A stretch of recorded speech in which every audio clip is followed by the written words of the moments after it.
नमस्कार दोस्तों, मैं सुमित कौशिक आपका अपने YouTube चैनल सारांश आईएएस पर पुनः स्वागत हार्दिक अभिनंदन करता हूं। कल की जो हमारी चर्चाएं थी उसको हम आगे बढ़ाते हैं। चर्चाओं को आगे बढ़ाने से पहले इस चैनल को सब ज्यादा से ज्यादा सब्सक्राइब कीजिए, लाइक और कमेंट भी करते रहा कीजिएगा ताकि हमें मोटिवेशन इससे मिलता रहे। तो सब्सक्राइब वाली जो प्रक्रिया है वो तो रुकनी नहीं चाहिए। आपके जो भी मित्र हैं, आपके जो भी रिश्तेदार हैं, जो यहां से इन कक्षाओं का लाभ लेगा, आगे हम दूसरे और भी सब्जेक्ट शुरू करेंगे, उन सारी कक्षाओं का लाभ हर किसी को मिले, इसके लिए ज्यादा से ज्यादा सब्सक्राइब भी कीजिएगा।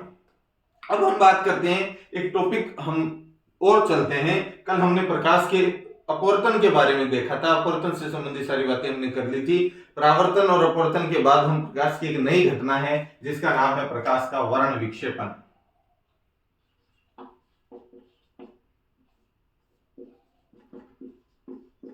प्रकाश का वर्ण विक्षेपण,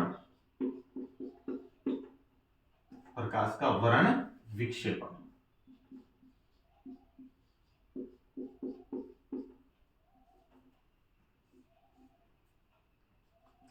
प्रकाश का वर्ण विक्षेपण क्या होता है, उससे पहले हम बात कर लेते हैं दो छोटी चीजों की।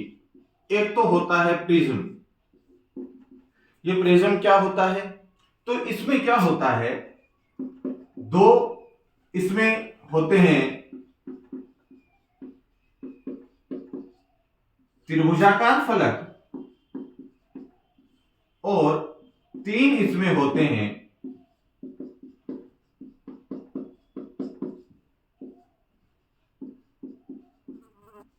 आयताकार फलक। कुल 5 फलक होते हैं इसमें। नीचे के आधारीय भाग में, ये आधार में होता है, नीचे वाले भाग में, आधार में, आधार ऊपर और नीचे। और ये जो फलक होते हैं ये होते हैं आपके पार्श्व भाग में। इन 5 फलकों से 2 त्रिभुजाकार और 3 आयताकार फलक, जो आधार में 2 त्रिभुजाकार होंगे और साइड में पार्श्व भाग में क्या होंगे, आयताकार फलक होंगे। और उनसे पारदर्शी कह सकते हैं, पारदर्शी जो एक माध्यम है उसका निर्माण होता है, जिसे हम क्या कहते हैं, प्रिज्म कहते हैं। उसके बाद में श्वेत प्रकाश जो होता है, सूर्य का जो प्रकाश होता है, इस सूर्य के प्रकाश को ही हम श्वेत प्रकाश कहते हैं। और ये सूर्य का प्रकाश हम कह सकते हैं 7 रंगों से या 7 वर्णों से मिलकर क्या होता है, बना होता है। या हम यूं कहें कि सूर्य के प्रकाश में, श्वेत प्रकाश में क्या होते हैं, 7 वर्ण होते हैं, मूल 7 रंग होते हैं। इसी पर आधारित हम बात करते हैं प्रकाश की किस घटना की, वर्ण विक्षेपण की। वर्ण विक्षेपण से तात्पर्य क्या होगा कि जब कोई भी प्रकाश की किरण, या हम कहें कि ये जो सूर्य का प्रकाश है जो श्वेत रंग का होता है, या श्वेत प्रकाश, जब श्वेत प्रकाश, ये आपका मान लो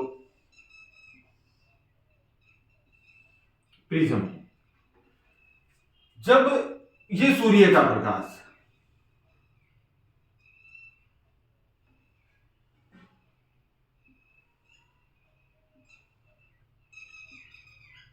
ये सूर्य का प्रकाश,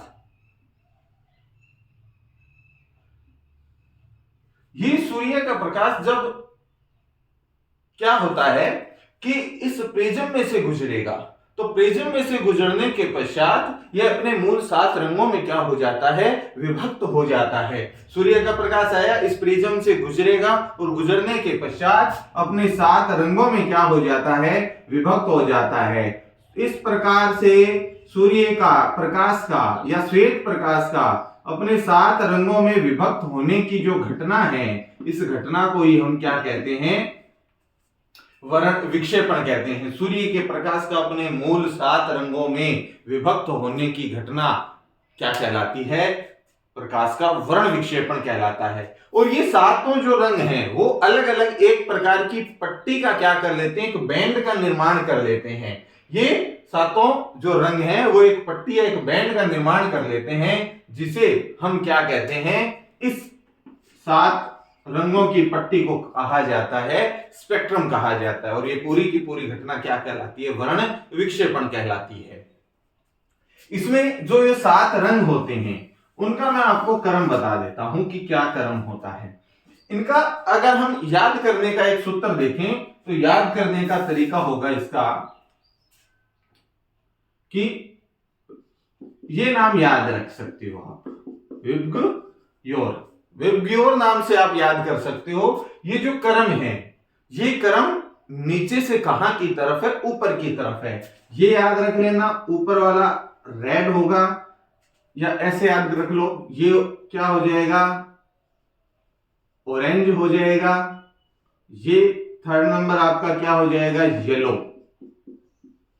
येलो के बाद ग्रीन,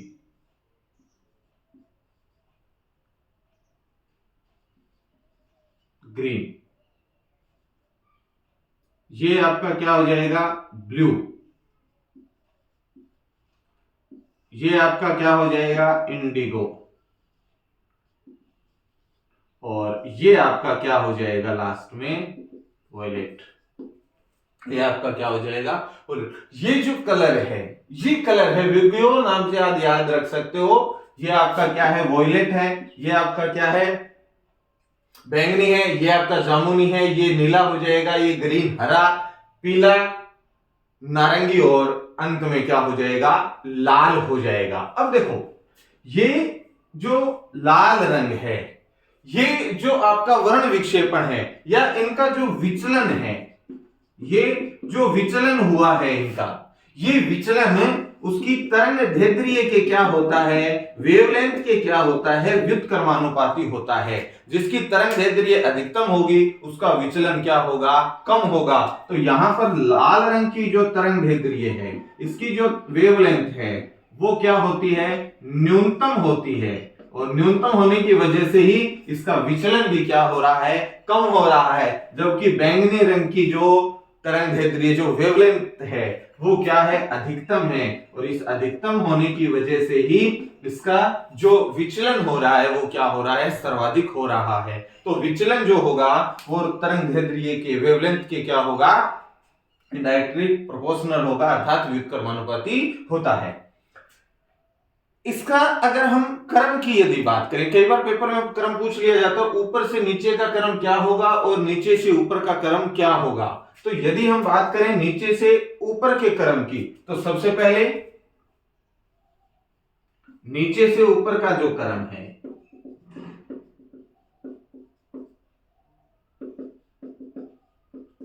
वो क्या होगा, ये वाला हो जाएगा। सबसे पहले यही क्रम है, ये याद रख लेना। विबग्योर, वी आई, वी का मतलब वॉयलेट, इंडिगो, फिर ब्लू, फिर ग्रीन, फिर येलो, फिर ऑरेंज, और फिर लास्ट में रेड। ये क्रम है कहां से कहां, नीचे से ऊपर का क्रम है। अगर बात करें ऊपर से नीचे के क्रम की, तो ऊपर से नीचे के क्रम में क्या हो जाएगा, ये उल्टा हो जाएगा। तो ऊपर से नीचे के क्रम में, ऊपर से नीचे का क्रम की यदि हम बात करें, तो क्या हो जाएगा, लाल, रेड, उसके बाद ऑरेंज, उसके बाद येलो, ग्रीन, ब्लू, और सॉरी, हाँ, ब्लू, इंडिगो, और ये जो कलर है, ये कलर आपका क्या हो जाएगा, इस प्रकार से हो जाएगा। तो ये क्रम है आपका ऊपर से नीचे का क्रम, और ये जो क्रम है, ये क्रम है नीचे से ऊपर का क्रम। तो इस प्रकार के प्रश्न भी कई बार पेपर में पूछे जाते हैं कि ऊपर से नीचे का क्रम क्या होगा और नीचे से ऊपर का क्रम क्या होगा। तो ये जो सारी प्रक्रिया, ये है प्रकाश का क्या, वर्ण विक्षेपण। जब सूर्य का प्रकाश या श्वेत प्रकाश किसमें से गुजरेगा, किसी प्रिज्म में से होकर गुजरता है, तो वो मूल अपने 7 रंगों में क्या हो जाता है, विभक्त हो जाता है। और इस घटना को हम प्रकाश का क्या कहते हैं, वर्ण विक्षेपण कहते हैं। और ये जो क्रम होगा, ये ऊपर से नीचे का क्रम क्या होगा और नीचे से ऊपर का क्रम क्या होगा, हमने बता दिए। विबग्योर नाम याद रख लेना। इसमें वी जो वॉयलेट है, जो बैंगनी रंग है, वो नीचे, और नीचे से ऊपर का क्रम क्या है, ये है। और ऊपर से नीचे का क्रम विपरीत कर देंगे तो वो आपका क्या हो जाएगा, ये। जिसका तरंग दैर्ध्य अधिकतम होगी उसका विचलन क्या होगा, कम। लाल रंग की तरंग दैर्ध्य क्या है, अधिकतम होती है, इसलिए सॉरी न्यूनतम होती है, इसलिए सॉरी माफ कीजिएगा, ये इसकी तरंग दैर्ध्य क्या है, न्यूनतम, हाँ, इसकी तरंग दैर्ध्य अधिकतम है तो इसकी, माफ कीजिएगा, इसकी तरंग दैर्ध्य अधिकतम है, इस वजह से इसका विचलन भी क्या होगा, कम होगा, और इसकी तरंग दैर्ध्य न्यूनतम है, न्यूनतम होने की वजह से इसका जो विचलन होगा वो क्या होगा, सबसे ज्यादा होगा। तरंग दैर्ध्य के क्या होता है, व्युत्क्रमानुपाती होता है, जिसकी तरंग दैर्ध्य अधिकतम होगी उसका विचलन भी क्या होगा, कम होगा। तो लाल रंग की तरंग दैर्ध्य क्या होती है, अधिक होती है, इस वजह से इसका विचलन क्या है, कम होता है। माफ कीजिएगा, थोड़ा जल्दबाजी में याद नहीं रहा। अब बात करते हैं हम एक और जो घटना है उसकी, वो है प्रकाश का प्रकीर्णन। प्रकाश का प्रकीर्णन, जैसे कि प्रकीर्णन नाम से ही पता चल रहा है, प्रकाश का प्रकीर्णन का मतलब फैल जाना, प्रकाश का क्या हो जाना, फैल जाता। प्रकाश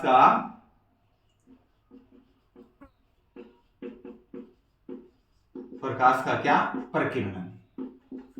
ये प्रकीर्णन क्या होता है, सुने ध्यान से। वैसे बेसिकली अगर प्रकीर्णन की बात करें तो प्रकाश का क्या होना है, फैलना है। ये मान लो आपका कोई माध्यम का कण है, ये माध्यम के क्या है, कण है। तो जब प्रकाश इन माध्यम के कणों से टकराएगा तो प्रकाश का माध्यम के कणों से टकराने के बाद प्रकाश का चारों दिशा में इस प्रकार से प्रकाश टकराएगा और टकराने के बाद चारों दिशाओं में फैल जाना क्या कहलाता है, प्रकाश का प्रकीर्णन। तो प्रकाश का माध्यम के कणों से टकराकर चारों तरफ चारों दिशाओं में फैलना क्या कहलाता है, प्रकाश का प्रकीर्णन कहलाता है। ये जो प्रकीर्णन है ये किस किस पर निर्भर करेगा, या हम कहें वो प्रकाश की जो तीव्रता है वो किस बात पर निर्भर करेगी, या प्रकीर्णन किस बात पर निर्भर करेगा, वो करेगा एक तो माध्यम के, यहां लिख लेते हैं,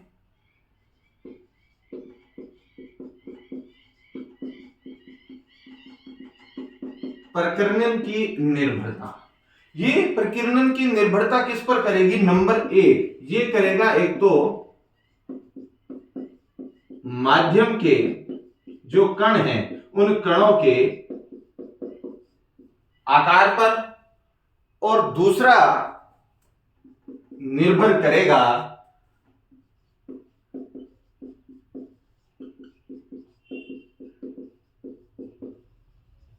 प्रकाश की किस पर, तरंग दैर्ध्य पर। दूसरा किस पर निर्भर करेगा, प्रकाश की तरंग दैर्ध्य पर क्या करता है, निर्भर करता है। अब यदि प्रकाश की तरंग दैर्ध्य क्या होगी, कणों से छोटी होगी, क्या होगी, कणों से छोटी होगी। एक सेकंड रुकना, जरा इंक डाल लेता हूं मैं।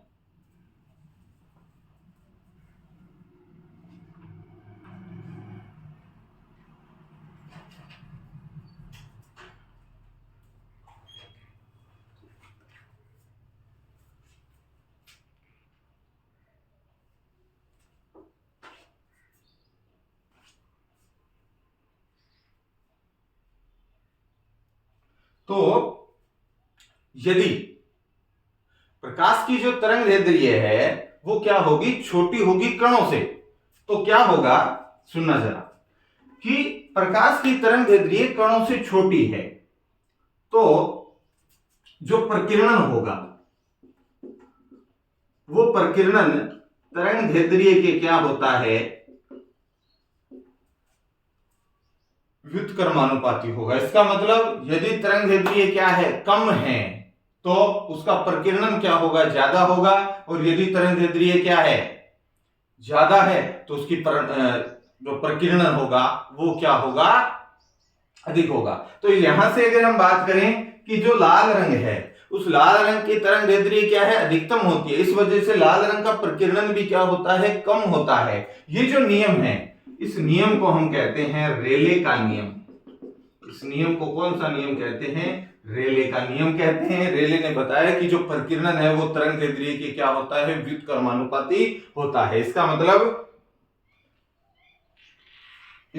क्या हो गया कि तरंग दैर्ध्य जितनी ज्यादा होगी प्रकीर्णन उतना ही क्या होगा, कम। तो लाल रंग का जो प्रकीर्णन है वो क्या होता है, न्यूनतम होता है, जबकि बैंगनी रंग की तरंगदैर्ध्य क्या है, अधिक कम है। बैंगनी रंग की तरंगदैर्ध्य कम है, इस वजह से उसका प्रकीर्णन भी क्या होता है, प्रकीर्णन का मतलब चारों तरफ जो फैलना है वो उसका क्या होता है, अधिक होता है। प्रकीर्णन की यदि हम उदाहरण की बात करें,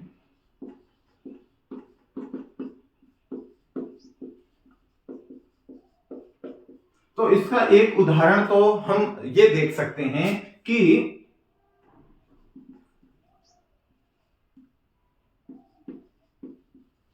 स्वच्छ आकाश का रंग नीला दिखाई देना। स्वच्छ आकाश का रंग हमें कैसा दिखाई देता है, नीला दिखाई देता है। इसका कारण क्या है, प्रकीर्णन है। क्या होता है कि जो सूर्य का प्रकाश है वो जो माध्यम के कणों से टकराता है तो क्या होगा कि पूरा जो बैंगनी रंग है वो क्या हो जाता है, उसके अंदर पूरा का पूरा वायुमंडल में या हम कहें आसमान में बैंगनी रंग क्या हो जाता है, फैल जाता है। उसके साथ उसके बाद में आपका क्या होगा, बैंगनी के बाद इंडिगो और उसके बाद में ब्लू। हमारी जो नेत्रें हैं, हमारी जो आंखें हैं वो ब्लू रंग के, नीले रंग के लिए क्या होती हैं, अधिक सेंसिटिव, संवेदनशील होती हैं। वो ज्यादा देखना क्या करती हैं, पसंद करती हैं। इस वजह से हमें उसका रंग कैसा दिखाई देता है, आकाश का रंग नीला दिखाई देता है। इसके अलावा सूर्य उदय वह सूर्यास्त के समय, सूर्य उदय और सूर्यास्त के समय आसपास का जो वातावरण है वो कैसा दिखाई देता है, या हम कहें सूर्य या सूर्यास्त के समय सूर्य का लाल रंग दिखाई देना, लाल रंग का दिखाई देना। इसका कारण क्या है, इसका कारण वही प्रकीर्णन होगा। बैंगनी रंग या बाकी सारे रंग तो फैल जाएंगे, क्योंकि लाल रंग की तरंगदैर्ध्य क्या है, अधिकतम है। इस वजह से उसका प्रकीर्णन क्या होगा, सबसे कम होगा, और वो हमें उसके चारों तरफ जो दिखाई देगा वो कैसा रंग का दिखाई देगा, लाल रंग का। इसी के अलावा अगर हम एक और बात करें कि जो खतरे के निशान है, जो खतरे के निशान है वो खतरे के निशान भी हमें कैसे दिखाई देते हैं। खतरे के निशान क्यों बनाए जाते हैं, किस रंग के बनाए जाते हैं, लाल रंग के बनाए जाते हैं। लाल रंग के बनाए जाते हैं, क्यों, क्योंकि उसका प्रकीर्णन क्या होगा, कम होगा। तो हमें चमक, तो आपने देखा होगा टावर वगैरह पर लाल रंग का जो बल्ब होता है, जो लगाया जाता है लाल रंग की बत्ती, वो दूर से हमें दिखाई दे जाती है कि भी यहां पर कोई टावर है। तो वायुयान या अन्य कोई भी यान है, वायुयान या अन्य कोई भी इस प्रकार की गतिविधियां जो आसमान में हो रही, उससे हमें पता चल जाएगा कि भी यहां से वायुयान को हमें दूर लेकर चलना है, यहाँ कोई क्या है, टावर है, और वायुयान की दुर्घटना होने की संभावना हो सकती है। तो लाल रंग खतरों के निशान पर क्या बनाए जाते हैं, लाल रंग के बनाए जाते हैं। उसके बाद में एक और बातचीत आती है, इंद्रधनुष का निर्माण करना। इंद्रधनुष की बात कर लेते हैं कि इंद्रधनुष का निर्माण कैसे होता है और क्या होता है, इंद्रधनुष कैसे बनता है। तो इंद्रधनुष बेसिकली क्या होता है कि ये इंद्रधनुष प्रकाश की तीनों ही घटनाओं पर आधारित होता है। इंद्रधनुष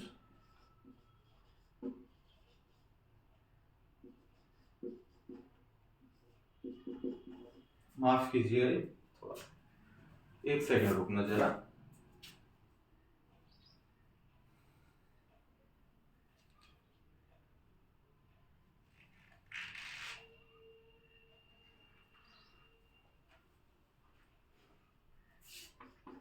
इंद्रधनुष का जो घटना है वो, सॉरी, इंद्रधनुष का जो बनना है वो तीन घटनाओं पर आधारित है। एक अपवर्तन,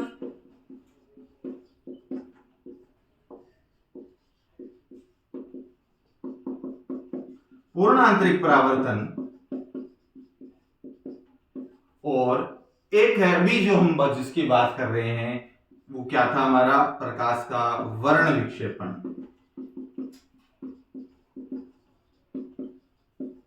इन 3 घटनाओं पर आपका क्या होता है, इंद्रधनुष। इंद्रधनुष में क्या हम कह सकते हैं कि ये तीनों घटनाएं क्या होती हैं। होता क्या है कि जब वायुमंडल में या वर्षा के दिनों में क्या होता है कि जब वायुमंडल में जलवाष्प की बूंदें होती हैं तो सूर्य का प्रकाश इन जलवाष्प की बूंदों से होकर गुजरता है। तो ये जो जलवाष्प की बूंदें हैं या ये जो जलवाष्प हैं वो किसकी भांति कार्य करने लगती हैं, वो आपके प्रिज्म की भांति कार्य करने लगती हैं। और जब उस प्रिज्म में से निकलेगा या वो उसमें से निकलेंगी, वो सूर्य की किरण उस बूंदों से गुजरती हैं तो वो 7 रंगों में क्या हो जाती हैं, विभक्त हो जाती हैं। और इंद्रधनुष का या हम कहें कि 7 रंगों के एक चापीय आकृति का क्या हो जाता है, निर्माण हो जाता है। उस चापीय आकृति को हम क्या कहते हैं, इंद्रधनुष कहा जाता है। ध्यान रखना, ये इंद्रधनुष सदैव सूर्य के विपरीत दिशा में बनता है। सूर्य के विपरीत दिशा में बनता है। अगर सूर्य पूर्व में तो ये पश्चिम में बनेगा, और यदि पश्चिम में है तो ये कहां बनता है, पश्चिम में है तो पूर्व में बनता है, और पूर्व में है तो कहां बनेगा, पश्चिम में बनेगा। अब ये जो आपका इंद्रधनुष है ये भी 2 प्रकार का होता है। एक होता है प्राथमिक इंद्रधनुष और दूसरा है द्वितीयक इंद्रधनुष। प्राथमिक इंद्रधनुष और द्वितीयक इंद्रधनुष। जो प्राथमिक इंद्रधनुष होगा आपका, ये जो प्राथमिक इंद्रधनुष है इसमें यदि हम बात करें रंगों के क्रम की, इनका जो स्पेक्ट्रम जो हमें प्राप्त हो रहा है, रंगों का जो क्रम प्राप्त हो रहा है वो कैसा प्राप्त होता है, जैसे हमें प्रिज्म में से प्राप्त हुआ था। अर्थात प्राथमिक इंद्रधनुष में रंगों का क्रम या स्पेक्ट्रम जो प्राप्त होता है वो प्रिज्म के क्रम के अनुसार, या प्रिज्म में जो स्पेक्ट्रम हमें प्राप्त हुआ था, जो रंगों का क्रम हमें प्राप्त हुआ था उसके समान होता है। अर्थात लाल से बैंगनी रंग की तरफ या बैंगनी रंग की ओर जब हमें प्राप्त हो, इस प्रकार का, ये मान लो ये आपका इंद्रधनुष है तो यहां रेड हो जाएगा, और इस प्रकार से हमें जो प्राप्त होगा वो क्या होगा, आपका यहां रेड होगा, और नीचे आपका क्या होगा, ये आपका क्या है, ये वॉयलेट है, ये जो वॉयलेट है। तो अगर इस प्रकार का अगर हमें क्रम प्राप्त होता है तो वो ये स्पेक्ट्रम किस पे के अनुसार है, किसके समान है, जैसा हमें इस प्रिज्म से प्राप्त हुआ था उसके अगर समान है तो ये इंद्रधनुष प्राथमिक इंद्रधनुष कहलाता है। और यदि ये स्पेक्ट्रम या रंगों का ये जो क्रम है वो हमें विपरीत प्राप्त होए, अर्थात हमें बैंगनी से यहां वॉयलेट आ जाए और यहां क्या आ जाए, रेड आ जाए, तो ये जो क्रम प्राप्त होगा, इस प्रकार का जो क्रम प्राप्त होगा जैसे इंद्रधनुष में, उसको हम कौन सा इंद्रधनुष कहेंगे, द्वितीयक इंद्रधनुष कहेंगे। अर्थात विपरीत क्रम में यदि प्राप्त हो तो ये हमारा जो इंद्रधनुष होगा उसको हम कौन सा इंद्रधनुष कहेंगे, द्वितीयक इंद्रधनुष कहते हैं। और ये बनता कब है, तो ये सामान्यतः जब वातावरण में जलवाष्प की बूंदें हों, या हम कहें कि जल की बूंदें हों, वर्षा के समय ज्यादा बनने की संभावना ये रहती है, तो ये इंद्रधनुष का निर्माण हो जाता है। तो ये था प्रकाश से संबंधित बातें। 1-2 बातें और रही हैं, 1-2 घटनाएं और रही हैं, बात कर लेंगे व्यतिकरण और ध्रुवण की, कि प्रकाश का व्यतिकरण क्या होता है और ध्रुवण क्या होता है। तो इस चैनल को ज्यादा से ज्यादा सब्सक्राइब, लाइक और कमेंट शेयर करते रहिए, ताकि बताने की आवश्यकता नहीं है। तो बहुत बहुत धन्यवाद।